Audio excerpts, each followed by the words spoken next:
Muy buenos días a todos. Les damos la bienvenida a la primera jornada interdisciplinaria de adicciones, en la cual contaremos con la presencia de diversos profesionales especializados en la materia, quienes expondrán a continuación. El trasfondo de la conducta adictiva es un trasfondo cultural, por lo tanto tenemos que actuar en forma multifactorial.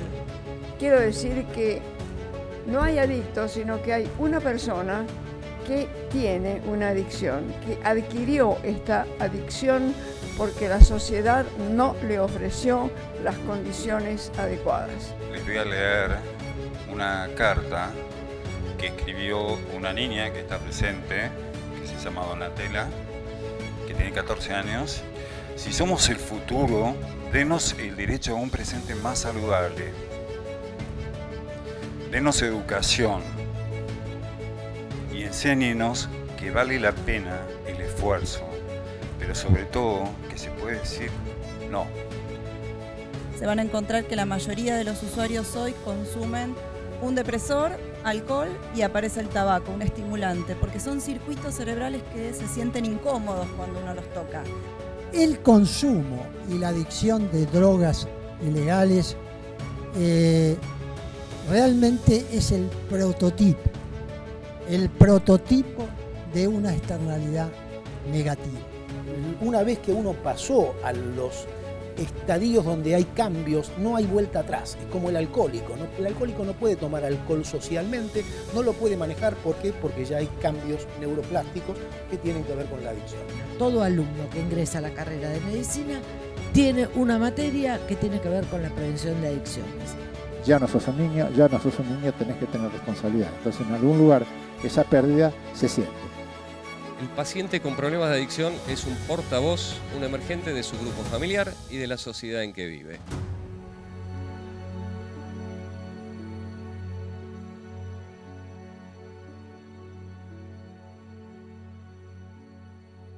Quería agradecer en primer lugar a la universidad que nos ha brindado muy amablemente este auditorio y hace posible que podamos tener este tipo de jornadas.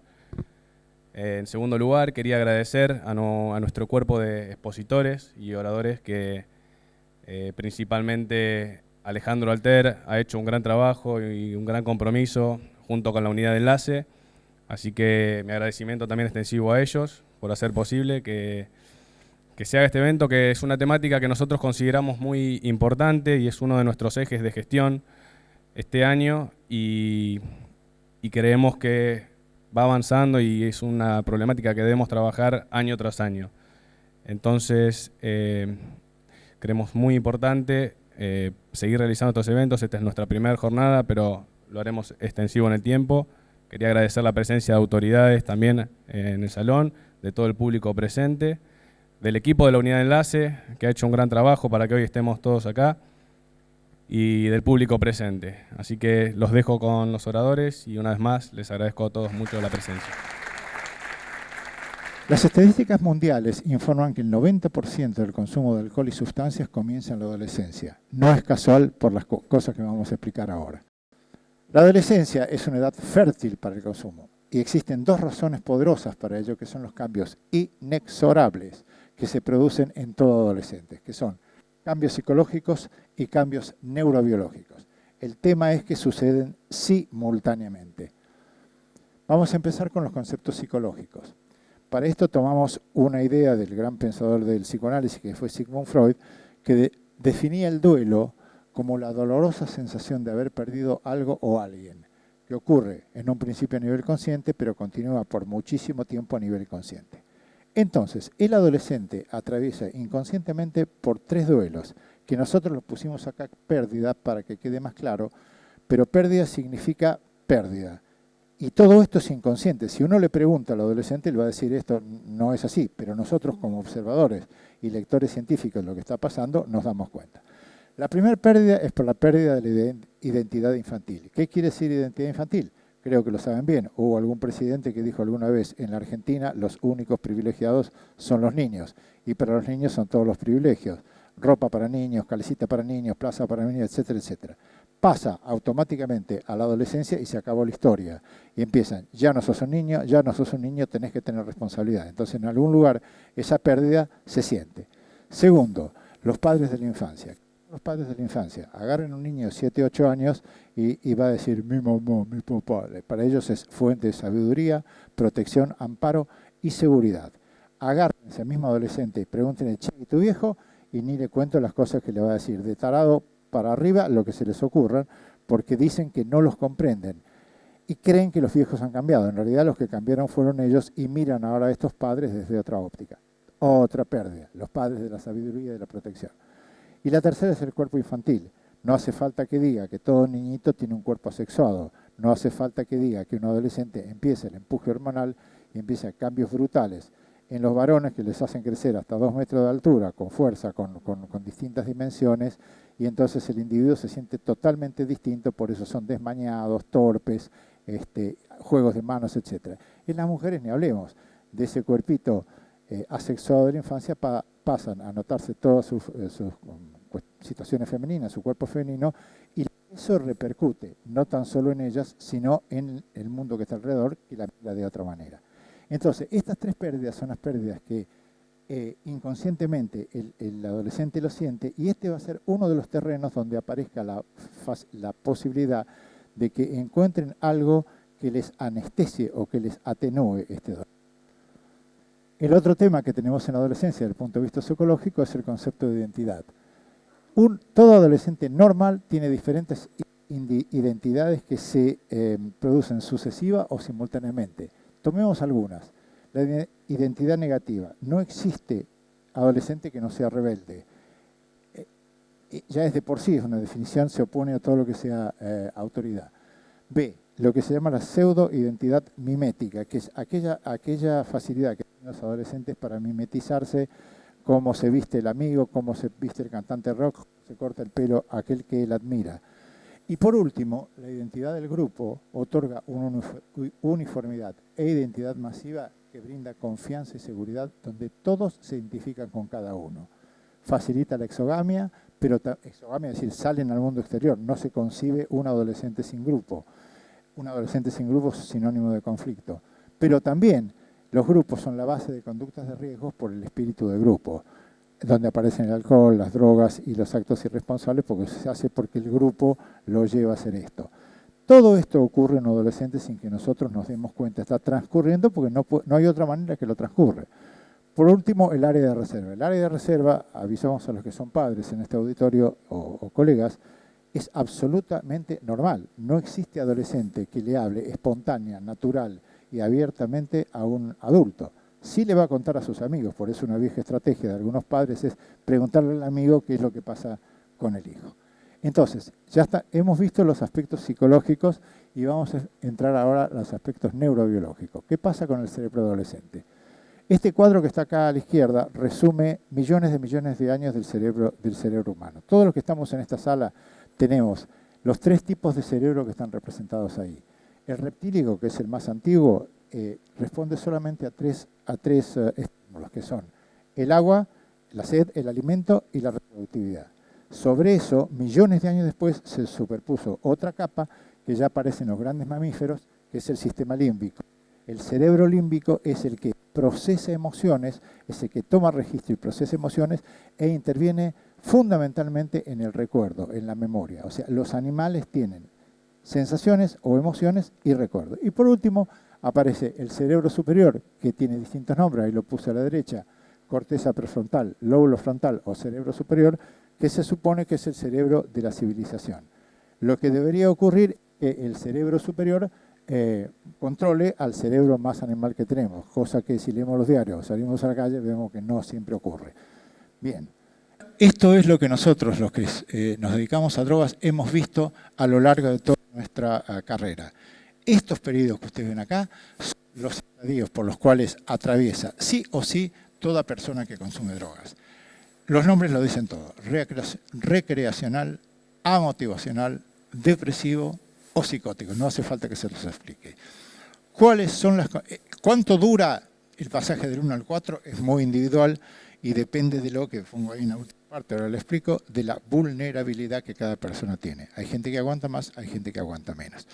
Y entonces, no existe persona consumidora de drogas a largo plazo que no tengan como consecuencia la hipofunción disejecutiva frontal. ¿Qué quiere decir esto? Este cerebro, que hablábamos recién del cerebro superior, tiene fallas notorias en la memoria, en la atención y en la concentración. Sumado a lo más grave, que de acuerdo a la vulnerabilidad individual aparece el síntoma psiquiátrico que está abajo, el trastorno psiquiátrico. Si yo tengo un plato rajado y le hago fuerza, lo quiebro. Señores, muchas gracias.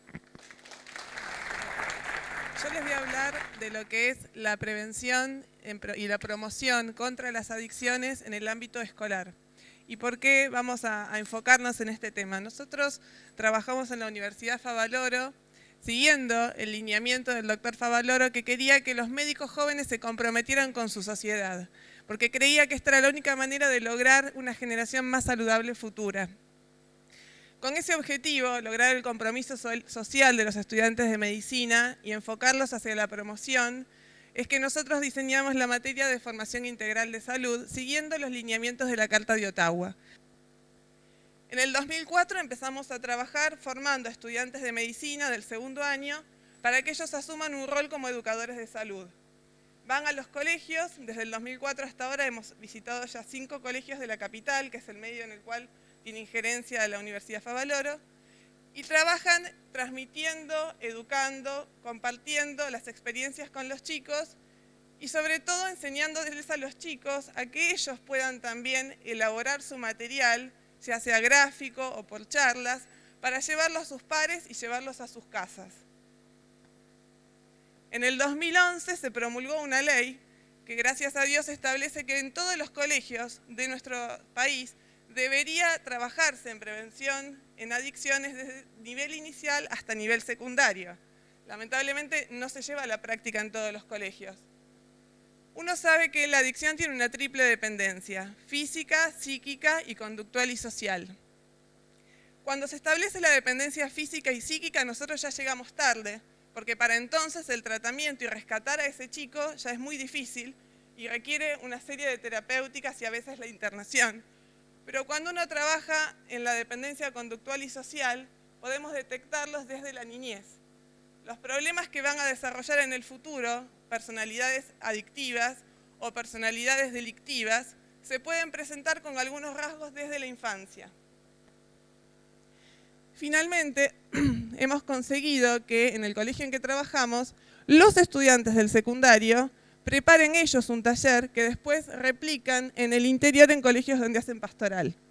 Es decir, que sin ningún costo para el Estado, sin ningún costo para el Ministerio de Salud, hemos conseguido el efecto exponencial que decía la Carta de Ottawa. Ya son 5 colegios en los que trabajamos y en todos hemos tenido resultados satisfactorios. El trasfondo de la conducta adictiva es un trasfondo cultural, por lo tanto tenemos que actuar en forma multifactorial. Y sobre todo fomentar el derecho de los niños para que ellos reclamen medios saludables. Dentro de la misma universidad, los alumnos también realizan un trabajo interno, donde hacen un trabajo observacional descriptivo del consumo de sustancia. Y esas tasas de prevalencia se informan a las autoridades de la universidad porque se relacionan con las tasas de deserción a nivel universitario y de fracaso a nivel de los exámenes. Entonces el consejo de la universidad actúa con psicólogos y psicopedagogos para ayudar a esos chicos a superar estos problemas. Es decir, la promoción en salud a nivel del ámbito educativo, sobre todo a nivel del ámbito escolar, logra la triple acción: llegar a los chicos, llegar a los padres, llegar a los docentes y también actuar dentro de los estudiantes universitarios que son adolescentes al fin de cuentas y que están dentro del problema. Como decía Mamerto Menapace en su cuento Morir en la pavada, si nosotros educamos en prevención, en adicciones desde la niñez, lo que logramos es que los adolescentes puedan saber que pueden elegir morir en la pavada o finalmente desarrollar todo su potencial y darlo para mejorar la comunidad y volar alto. Si un profesional es capaz de comprender la complejidad del mundo en el que vive, de diagnosticar la problemática, no solo a nivel global, sino también nacional, local y en su propia comunidad, si podemos conjugar la generalización con la especialización y si podemos aplicar estos conocimientos a nuestras propias disciplinas, actualizando, esto que parece un recitado teórico se transformará en un abordaje complejo de las adicciones desde la investigación, la docencia, la prevención y el tratamiento, las 4 áreas académicas en las cuales desarrollamos nuestra actividad. En el área académica se trabaja en la formación de profesionales a través de una maestría, en cursos de extensión universitaria, lo que tenemos como área de extensión, y voy a destacar el área de investigación, porque aquí había gente, y quizás sigue estando, de Cedronar, y en el observatorio de Cedronar se marcó muy claro que la política que se iba a seguir era tener evidencia para poder desarrollar proyectos. No desarrollar proyectos porque nos parece, sino a partir de la evidencia. Y la evidencia es la investigación. Son los datos que la investigación nos permite conocer. Dentro del área de investigación que tenemos en el instituto, tenemos académicos, docentes, alumnos y exalumnos. Es un área interdisciplinaria y los objetivos es desarrollar proyectos de prevención en la temática o de tratamiento, retroalimentar los contenidos de las materias, ajustándolas a los cambios que se van produciendo e investigar aplicando resultados previos, porque la idea es proyectar trabajos de prevención en la comunidad universitaria, no desde el aire, sino desde la realidad. Planificar acciones en la comunidad, en el área de extensión, integrar la teoría en la praxis, en la formación de los maestrandos y transmitir los resultados de nuestras investigaciones en jornadas. Esto es como el ABC de cualquiera que quiera conocer el mundo en el que vive, conocer la comunidad y formar profesionales que sean capaces de dar respuesta a esto. Acá les menciono algunas de las investigaciones de estos últimos años. La primera, Universidad y Prevención de Conductas Adictivas, fue una investigación pensada para los alumnos de la universidad, primer año de las carreras de medicina y de abogacía. Los resultados de esa investigación le pudieron mostrar, que vos también, Verónica, lo comentaste, a las autoridades que no vivimos en una burbuja, que la universidad tiene las mismas conductas y los mismos problemas y ventajas que la comunidad en general. Y de ahí se dedujeron después trabajos de prevención, consumo de marihuana, incidencia de la droga de inicio en relación a otras sustancias, los factores de riesgo de consumo de sustancias en estudiantes de enfermería. Esto llevó también a ver que dentro de la licenciatura en enfermería el tema de las adicciones era un tema que no se trata porque no está en la currícula universitaria regularmente, pero que es necesario tomarlo. Hicimos un trabajo en todo el país, disponibilidad y accesibilidad a las drogas, a través de nuestros alumnos y de las comunidades en las que ellos viven, padres adictos y la repercusión en sus hijos y factores de riesgo en la sociedad actual para el desarrollo de conductas adictivas, y ahí tomamos nuevas tecnologías. ¿Para qué hicimos esto? Aquí tenemos algunos de los resultados. En la comunidad universitaria se incorporó la materia prevención de adicciones en el ingreso a la Facultad de Medicina. Todo alumno que ingresa a la carrera de medicina tiene una materia que tiene que ver con la prevención de adicciones. Se incorporó una materia en la carrera de enfermería, en 2 años de la carrera, al inicio y en el último año. Este año se incorpora por primera vez en la carrera de odontología la temática de adicciones en un seminario. Hicimos talleres en las carreras de musicoterapia, en las carreras de terapia física, se hicieron jornadas académicas y participamos, como hoy, transmitiendo la experiencia de la prevención dentro de la universidad en ámbitos. Y el otro tema de prevención es que el instituto participa de algunas instituciones, digamos, o organizaciones, como es el Observatorio de Prevención del Narcotráfico de OPRENAR, el Comité Asesor Ético Científico de Cedronar, la Mesa de Diálogo de Adicciones en el Gobierno de la Ciudad y la Comisión de Científicos de la Cámara de Diputados de la Nación. ¿Por qué menciono esto? Porque en cada uno de estos ámbitos nuestra obligación es replicar el conocimiento que obtenemos a través de la investigación y de nuestro desarrollo para que los proyectos de prevención se incorporen en cada una de estos ámbitos.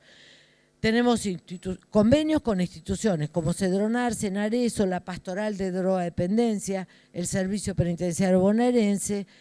Con la Ciudad de Buenos Aires hemos hecho talleres de prevención de adicción. En cada uno de estos lugares nuestra obligación es mostrar el conocimiento que se obtiene a nivel académico, pero transformarlo en algo real que le sirva a la gente. Por lo tanto, si entendemos que las adicciones son un problema complejo, si nos plantean un desafío cambiante permanentemente, el abordaje del profesional debe ser científico, técnico, solidario, humanístico, y que ninguno de los profesionales, por lo menos lo que nosotros entendemos, que se forman en la universidad, esté descolgado de la vida cotidiana de la ciudad en que vive y se sienta responsable que de alguna manera uno elige una profesión, no solamente para realizarse individualmente, sino para ser parte de una comunidad que todos tendamos a que esté cada día viviendo más en salud y mejor. Bueno, muchas gracias. Yo voy a hablar sobre la prevención de adicciones en el ámbito laboral. Y la vamos a analizar desde el triángulo de las adicciones. Creo que es la base para analizar toda adicción. Vértice superior, la oferta, la droga, el narcotráfico. Esto se trata en general desde los organismos de seguridad. Vértice izquierdo, el sujeto, con todos sus aspectos interiores. Y como la persona no es un lobo solitario, sino un animal social, lo tenemos que analizar en su contexto.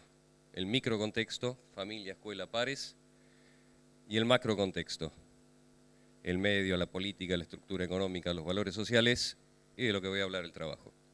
El año pasado me propuse redactar un proyecto de ley de prevención en el ámbito laboral, que fue presentado y firmado por una diputada que asesoro. Lo empezamos a tratar, vinieron las elecciones, las PASO, las elecciones, quedó ahí en el tintero, espero que podamos seguir este año. Abuelo de pájaro, muy rápido.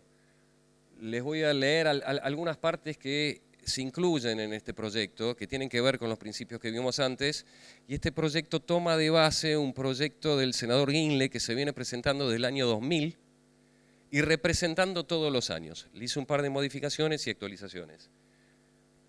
Artículo 1, objeto, prevenir, asistir, rehabilitar, reinsertar las acciones. ¿Sí? Artículo 3, autoridad de aplicación, funciones. Básicamente coordinar, facilitar, promover, diseñar. Artículo 4, tratamiento del consumo problemático como enfermedad inculpable. Esto ya lo tenemos en la Ley de Salud Mental. ¿Sí? Lo que falta es una norma orgánica considerada como una prestación médica obligatoria, es decir, gratuito para las obras sociales y las prepagas. Acá incorporo los dos principios de la OIT, no discriminación, confidencialidad de toda la información. Y acá hay algo que se salió en esta computadora, que es la igualdad de oportunidades y promoción de la persona que puede estar con consumos, que es otro de los principios que menciona la OIT. ¿Sí? Esto tiene que ver con la no discriminación. Acá está la política por escrito de la empresa, elaborada entre trabajadores, empleadores y representantes sindicales. La política de la empresa contiene las tareas de prevención universal, selectiva e indicada. Sobre esto en el artículo de Clarín del sábado pasado también se manifiesta la licenciada y magíster Jorgelina Devoto. Y finalizamos con el comuníquese al Poder Ejecutivo Nacional, así terminan todas. Les voy a pasar una frase para sacudir un poquitito de Marcos Bernstein. El paciente con problemas de adicción es un portavoz, un emergente de su grupo familiar y de la sociedad en que vive. ¿Qué significa esto? Que el adicto no nació en un repollo ni vive en un tupper. ¿Sí? Creo que esto es importante. ¿Quieren más fuerte? Raúl Mota. El adicto es la cloaca social. El que quiera después seguimos hablando, no se enojen conmigo, no es mía. El problema no es la droga, es el vacío. El adicto es un lúcido sin fe. Claude Olivenstein. El adicto es lúcido y por eso evade y escapa. No tiene fe para enfrentar el problema. Ahí es donde interviene la prevención. El adicto ve lo que nadie quiere ver. Volvemos a la frase anterior. Cumplí con el tiempo, muchísimas gracias.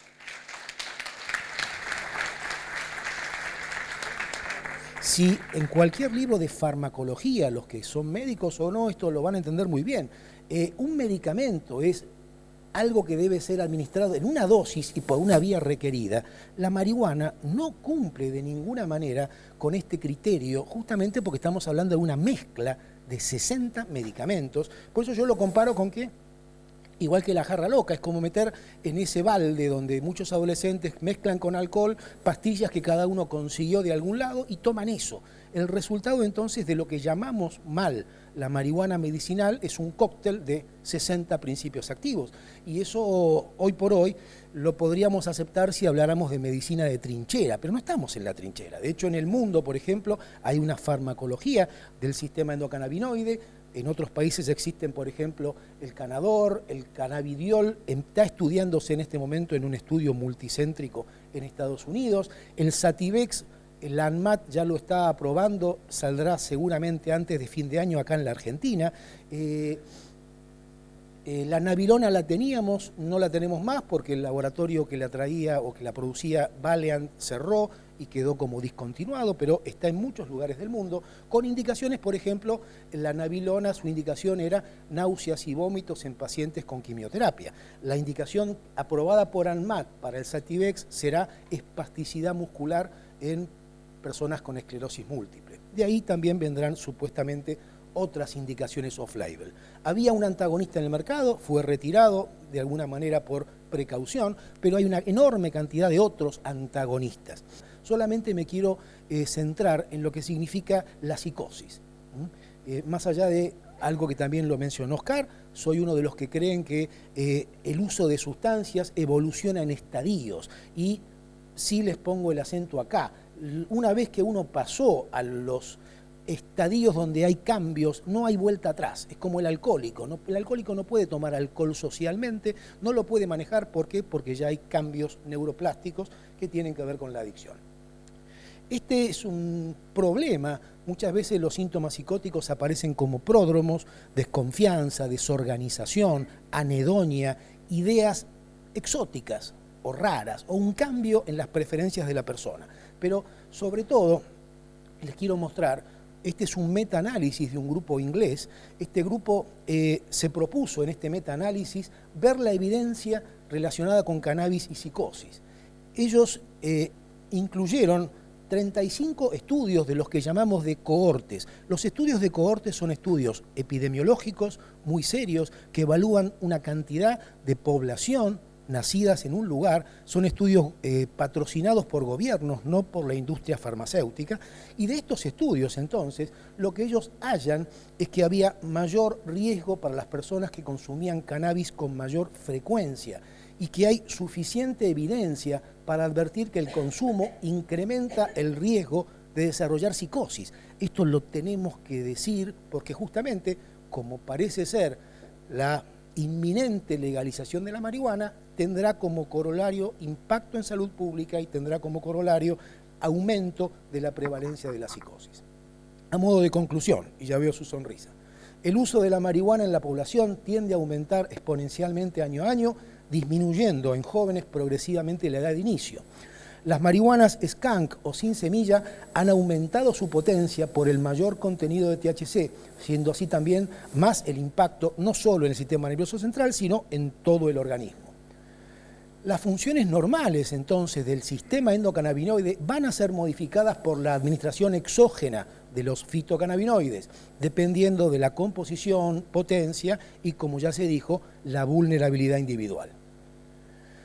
Resulta absurdo sostener el uso de la marihuana con fines médicos. Es como decir el opio porque es analgésico. No, del opio se extraen alcaloides como la morfina y se utiliza para tratamiento del dolor. Con la marihuana tendremos que lograr algo parecido. Algunos cannabinoides, el mismo THC, el cannabidiol, el cannabigerol, tienen potenciales usos médicos.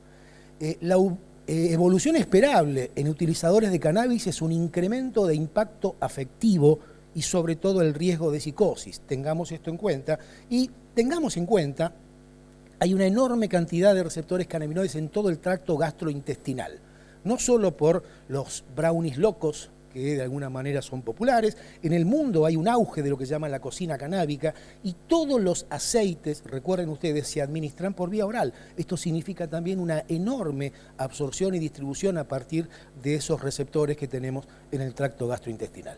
Nada más, muchas gracias. Bueno, el tema que me toca a mí hoy es el de la economía y la prevención de adicciones. Acá el culpable de haberme introducido en esto es Alejandro, pero lo hago con mucho gusto. Yo tengo la plena sensibilidad de que el tema de prevención de drogadicción es probablemente, no sé si el tema más importante de cualquier sociedad contemporánea, por las implicancias que tiene esto sobre la economía, sobre la política, sobre, digamos, los comportamientos individuales y colectivos. La economía, haciendo una brevísima introducción, elabora un concepto que se llama el de las externalidades. Las decisiones individuales a veces tienen efectos sobre el individuo que las toma, pero a veces tienen efectos sobre el resto de la sociedad. Esos efectos pueden ser positivos o pueden ser negativos. En ese sentido, hablamos de externalidades positivas o de externalidades negativas. Por ejemplo, cuando yo tomo una decisión entre venir al centro de la capital en auto o hacerlo en tren, si lo hago en tren, genero un impacto positivo sobre la sociedad porque reduzco la congestión y las necesidades de infraestructura vial que tiene la sociedad por viajar en el transporte colectivo de tren. En el caso de las externalidades positivas, el Estado interviene y ayuda a que esas decisiones individuales se tomen en el sentido correcto. Por ejemplo, en todos los países del mundo se subsidian los transportes de pasajeros en tren, para que el boleto salga menos y consecuentemente yo esté cada vez más decidido a tomar el tren y no a entrar en Buenos Aires con mi propio auto. Pero hay externalidades negativas, digamos, el exceso de velocidad o, por ejemplo, el alcoholismo o el tabaquismo hacen que una decisión individual que yo tomo, ir por una ruta a 180 kilómetros por hora, puede tener una implicancia negativa sobre el resto de la sociedad. Estoy generando una posibilidad de accidente difícil y eso repercute sobre otras personas y sobre el resto de la sociedad. Es una externalidad negativa. El consumo y la adicción de drogas ilegales realmente es el prototipo de una externalidad negativa. La cantidad de repercusiones económicas, políticas, judiciales, criminológicas que tiene el consumo individual y la drogadicción individual sobre el resto de la sociedad es impresionantemente grande y negativo. El Ministerio de Seguridad de la provincia de Buenos Aires gasta, según el presupuesto 2017, 62.000 millones de pesos. Los costos que yo estimé de la drogadicción en la provincia de Buenos Aires son de 62.000 millones de pesos, para el año 17. Ahora, ¿cuánto de ese presupuesto del Ministerio de Seguridad de la provincia va a prevención de la drogadicción? una proporción menor de ese presupuesto. El resto va a cuestiones de criminología y seguridad generales y no estrictamente a programas específicos de prevención de la drogadicción. Si el 10% de ese presupuesto fuera estrictamente a lo específico, prevención de la drogadicción, se estaría gastando en la provincia de Buenos Aires solo el 10% del costo que tiene la drogadicción en la provincia de Buenos Aires, medido según toda esta cuestión de supuestos y demás. Esto quiere decir, y esta es la conclusión que quiero sacar y con esto termino, si todo esto tiene alguna validez empírica y alguna validez objetiva, hoy la provincia de Buenos Aires, si está gastando solo 6.200 millones de pesos en prevención de la drogadicción, debería estar gastando muchísimo más. 3 veces más, 10 veces más, 20 veces más, sí, y estaría absolutamente justificado.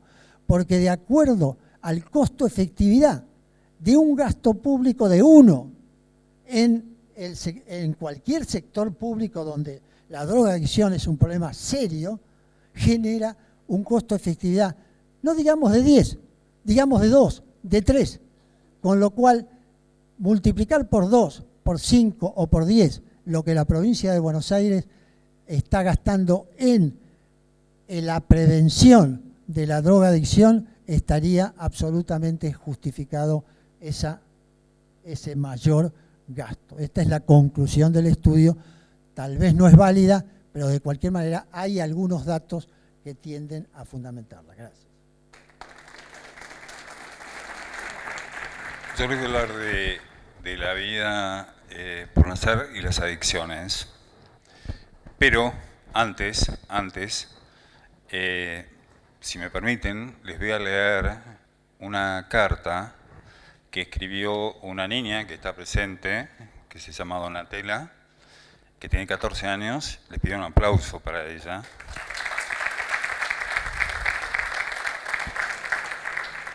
La carta representa un poco, creo, el pedido desde los adolescentes hacia los adultos. Después entramos en este tema. Leo en nombre de ella. Buenos días a todos. Soy Donatella. Tengo 14 años. Y me gustaría hacerles una pregunta. ¿Quién de ustedes tiene hijos? Levanten la mano, por favor. Bueno, yo les voy a hablar como hija. Nacemos en un vientre que nos protege de los golpes externos, pero pasado un tiempo estamos fuera de ese refugio en un mundo que para muchos puede ser difícil. Vamos superando esas dificultades y nos sentimos independientes. Pero esa independencia es un triunfo y es también un desafío. Si no tuvimos la suerte de una mano que nos guíe, de una voz que nos dé herramientas para discernir entre lo que nos hace bien y lo que nos hace mal, un abrazo que nos contenga cuando estemos por caer y unos ojos que nos miren para decirnos, dale, que lo vas a lograr, entonces la independencia se transforma en dependencia. Una dependencia que intenta suplir la necesidad de amor y la necesidad de valores, pero sobre todo la necesidad de que ustedes nos escuchen.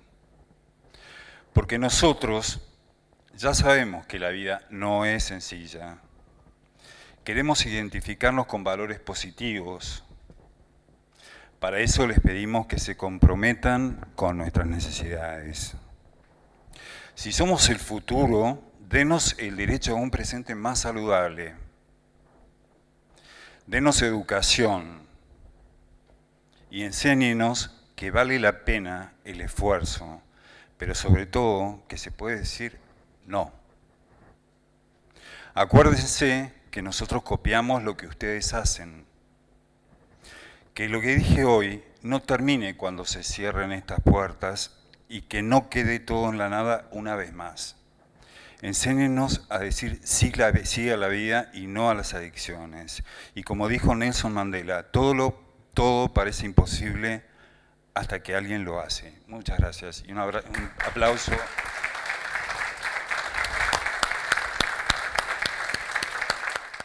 El alcohol y el tabaco, consideradas drogas legales, tienen un impacto sociosanitario enormemente mayor que las drogas ilegales. Como hoy hemos dicho, el alcohol, principal causa de retraso mental en el mundo occidental, pero además provoca el 5% de las malformaciones congénitas en los recién nacidos en el mundo. Y provoca esto que se llama síndrome de alcoholismo fetal, pero que necesitaríamos mucho tiempo para explicarlo. Pero fíjense la incidencia. Este es un dato del 2015 de la Academia Americana de Pediatría, que un poco es muy importante que lo sepan.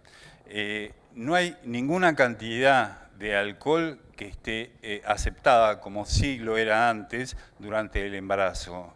Por tanto, el alcohol está absolutamente contraindicado en el embarazo. ¿Qué pasa con el tabaco? El tabaco, con todas las sustancias que contiene, acuérdense, sí provoca desnutrición fetal, sí provoca prematurez, sí provoca aborto espontáneo, pero lo que quisiera que se acuerden de acá es la asociación entre tabaco y SMCL, lo que se llama síndrome de muerte súbita del lactante, donde sube la incidencia un 25%. Y estamos hablando de drogas legales. Esto es lo que pasa en la Argentina. Somos el país que está entre los 3 primeros del mundo en cuanto a mamás gestantes fumadoras. ¿Sí? ¿Qué pasa con la cocaína? Me paro en esta porque la verdad, y vuelvo a agradecer al Hospital Garrahan, este estudio lo hicimos cuando éramos residentes todavía. Nosotros recibíamos muchos bebés que presentaban convulsiones. Descartábamos muchísimas causas muy complejas de enfermedades poco frecuentes, y no sabíamos esto. No sabíamos en ese momento, ni imaginábamos, ni sospechábamos que esas convulsiones tenían relación con el uso de la cocaína, sobre todo. Y ahí fue que nos acercamos al diagnóstico. Pero tengo que reconocer que nos equivocamos, que me equivoqué, porque yo me iba contento del hospital pensando que habiendo solucionado el tema de las convulsiones, el bebé estaba curado, pero no era así. En el seguimiento longitudinal de esos bebés, ¿qué vemos? Que en la vida adulta, de esos bebés que han estado expuestos a la cocaína, vemos nada menos que enfermedad de Parkinson, depresión y esquizofrenia. ¿Sí? Esto es lo que pasa a los adultos que han estado expuestos en útero. Esto es lo que nosotros nunca imaginamos en ese momento en el Hospital Garrahan. De acá, acuérdense, el momento de inicio del consumo de sustancias y la última dosis recibida. ¿Por qué el momento de inicio? Porque los 3 primeros meses son claves. Ahí se produce la organogénesis. Entonces, si se consumió ahí, o si el papá, antes de tener relaciones, consumió, va a haber teratogénesis, ya sea morfológica o funcional. Y el momento de la última dosis recibida, porque eso es lo que va a determinar si va a haber síndrome de abstinencia o no. Tengo que ir terminando.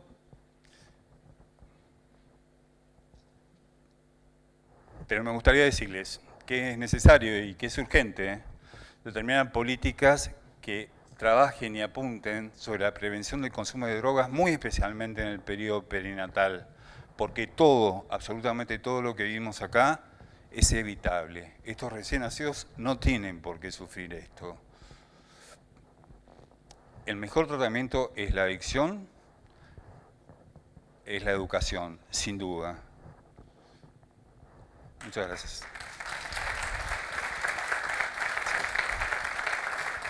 Tenemos que pensar a las adicciones como una enfermedad.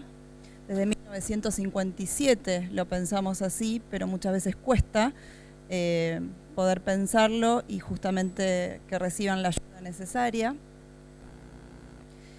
La mayoría de las sustancias, más allá de los nombres, todas tocan dos teclas, que es lo que tiene el cerebro, la tecla del más y la tecla del menos. O sea que son activadoras o son depresoras. Y muchas sustancias que directamente tienen una combinación, como nos explicaba el doctor Dorado, de muchas otras y funcionan prendiendo y apagando la luz. Se van a encontrar que la mayoría de los usuarios hoy consumen un depresor, alcohol y aparece el tabaco, un estimulante, porque son circuitos cerebrales que se sienten incómodos cuando uno los toca. Entonces necesariamente tengo que tocar con otra sustancia para ir intentando recobrar el equilibrio fisiológico que uno tenía, pero cuando empieza a tocar con una sustancia tenemos que reencontrarlo con otra y ahí vamos a ver esas combinaciones de tabaco, alcohol, benzodiazepinas. Entonces cuando queremos pensar qué sustancia es peor o mejor, todas producen dependencia y daño físico en distinta medida.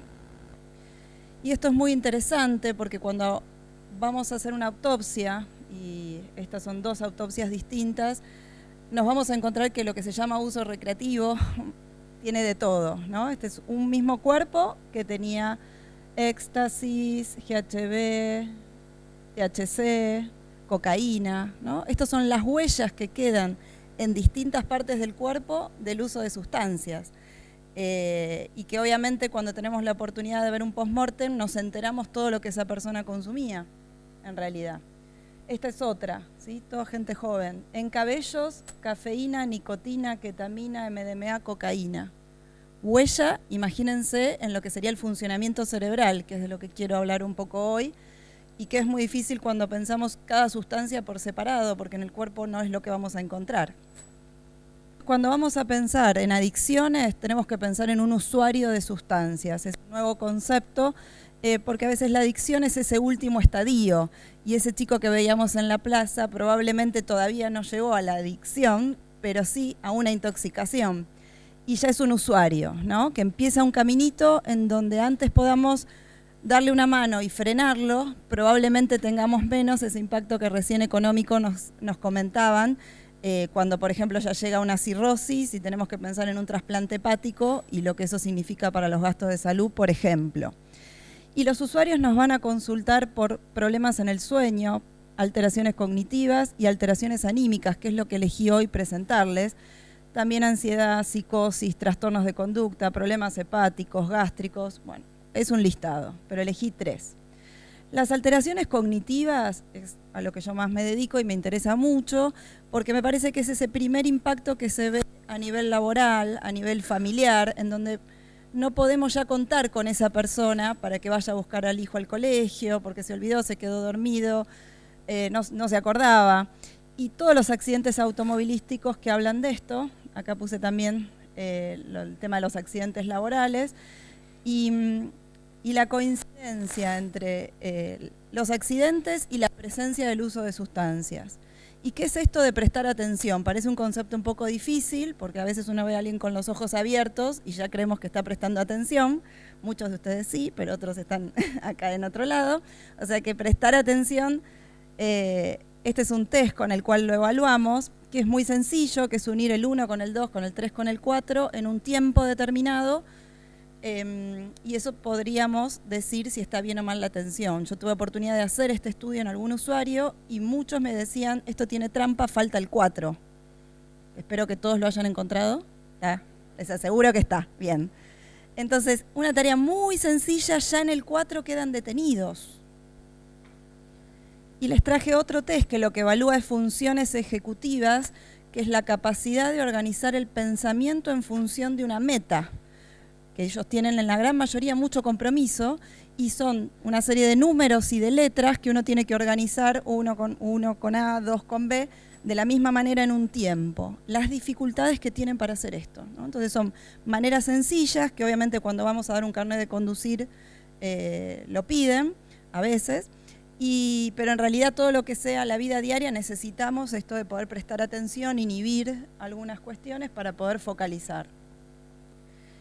Por lo tanto, siempre es mejor, fíjense en toda esta carrera, prevenir. Y lo que hablaron todos los expositores, básicamente en los adolescentes y en los grupos de adultos, monitorear dónde y con quién mantiene actividades, tener comunicación saludable, ser un modelo de rol bueno, lo que nos pedía Donatella hace un ratito, ser claros en las reglas, potenciar los hobbies y el tiempo libre, consultar frente a la presencia de síntomas psiquiátricos, reducir el consumo de alcohol, la formación ocupacional y fomento del empleo, reducir la oferta, por eso que acá hay muchos actores que tienen que participar, y desde ya que la información clara, ¿sí? La psicoeducación.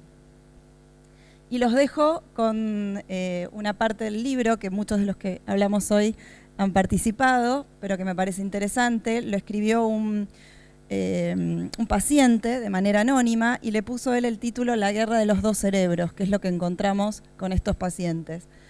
La cabeza es el techo del cuerpo, los conflictos de la vida son los avatares climáticos. Si para soportar esos conflictos tu estrategia es consumir casi a diario tóxicos como la cocaína y el alcohol, lo probable es que tu techo se desplome. Muchas gracias.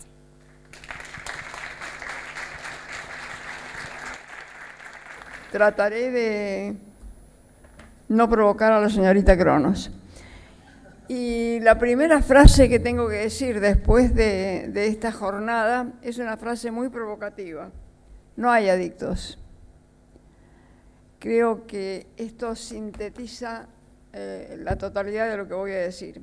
Esto es que no los hay como categoría. Esto podría ser discriminar, clasificar, etiquetar, subestimar. En primer lugar, quiero decir que no hay adictos, sino que hay una persona que tiene una adicción, que adquirió esta adicción porque la sociedad no le ofreció las condiciones adecuadas. Gracias.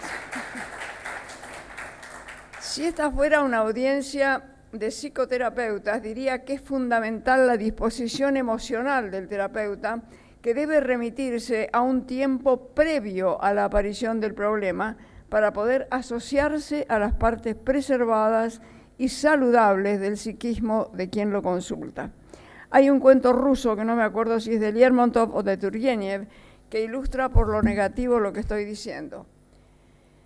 En el limbo de los niños que van a nacer, se han reunido los que tienen que nacer ese día, y todos llevan una valijita y sobre lo que tienen que hacer en la tierra. Entonces uno lleva los 2 crímenes que tiene que cometer, otro el premio Nobel, un tercero su designación como papa, el otro su condición de agitador político y líder autoritario y asesino, etcétera, etcétera. Así no es. Este cuento ilustra porque así no es. Nadie lleva una valijita con la condición de adicto, podría haber dicho este cuento ruso, no había en ese tiempo, es un autor antiguo. Si yo tuviera poder de decisión, invertiría muy poco en la capacitación de psicoterapeutas, y eso soy, y todo en la prevención. Cuando se rotula a alguien como un adicto, como sociedad debemos pensar cómo lo conseguimos, cómo conseguimos que fuera adicto.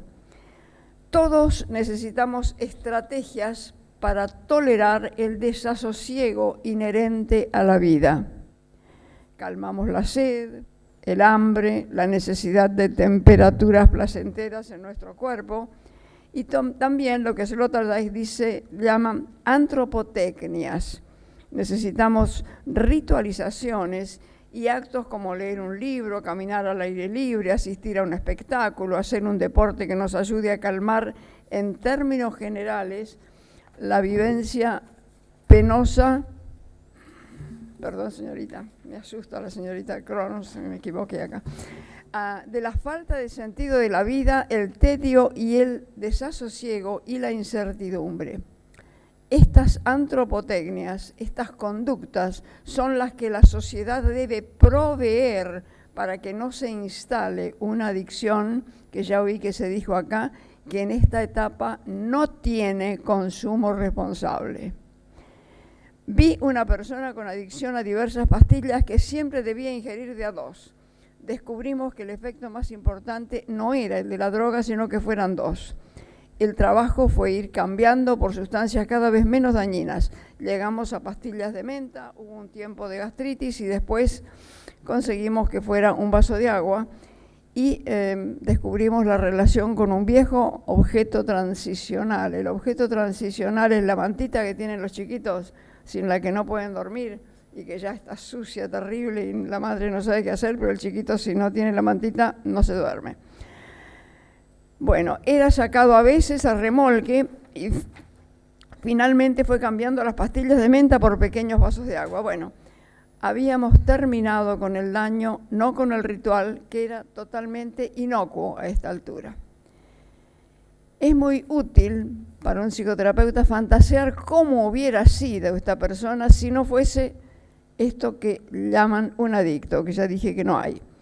Esto ayuda a conseguir la imprescindible conexión con los aspectos desvalidos de quien nos consulta para poder acercarnos sorteando los gestos psicopáticos, los gestos así abruptos, las dificultades para cumplir las indicaciones, la arrogancia con que pretende desautorizarnos.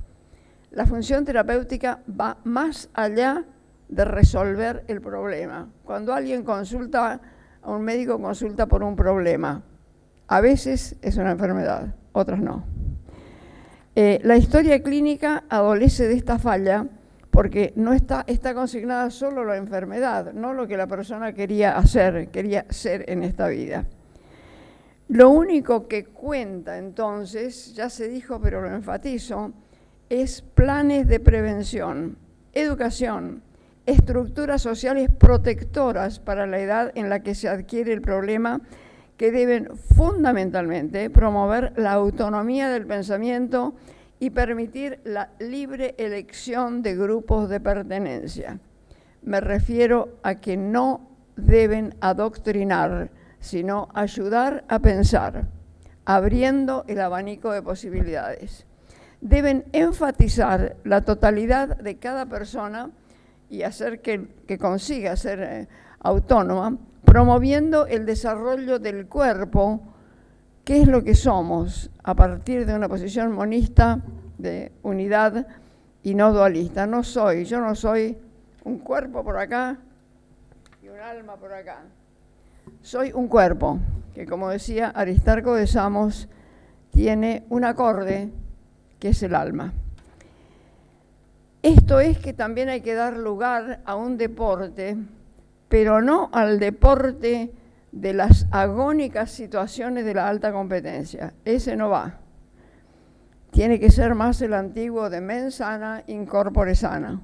Somos solo un cuerpo que, al decir de Aristarco de Samos, emite un acorde que es el alma y tenemos que cuidar el cuerpo porque de ahí sale el alma. Entonces, prevención, educación. Los psicoterapeutas ya es cuando está el asunto a un nivel que se hace muy difícil de resolver muchas veces. Muchas gracias.